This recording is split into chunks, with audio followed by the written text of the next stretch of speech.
Facebook বন্ধুরা, তোমরা আমার ভিডিওটা ঠেলা দিও না, টান দিও না। আমি দুইটা কথা বলবাম, অবশ্যই তোমরা শুনবা। যদি উপকারে আসে অবশ্যই আমার ভিডিওতে লাইক কমেন্ট করবা। শোনো, আমি একটা কথা বলি। আমি একজন মালয়েশিয়া প্রবাসী।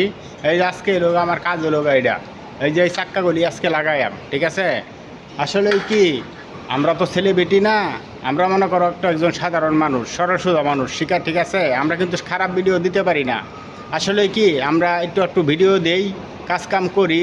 হ্যাঁ, কাজকাম তো বাচ্চা থাকলে করাই লাগবো। আমার একটা কথা হইলো কি, ফেসবুক বন্ধুরা, তোমরা যারা ফেসবুকে কাজকাম করতেছো, আমরা যারা কাজকাম করতেছি, আমরা যদি একজনের পাশে একজন না থাকি, আমরা কি কোনো সময় আগাইতে পারাম? কোনো সময় কিন্তু আমরা আগাইতে পারতাম না। আমরা কথা হইলো, তুমি দেখবা আমার ভিডিও, আমি দেখাম তোমার ভিডিও, ঠিক আছে? এভাবেই কিন্তু আমরা একদিন এগিয়ে যেতে হবে। কাজ তো করাই লাগবো, কাজের ফাঁকে ফাঁকে একটু ভিডিও বানাই। যদি তোমাদের মনটা চাই, অবশ্যই তোমরা আমার একটু সাপোর্ট করবা। ইনশাআল্লাহ আমার কাছ থেকে তোমরা সাপোর্ট পাইবা বন্ধুরা।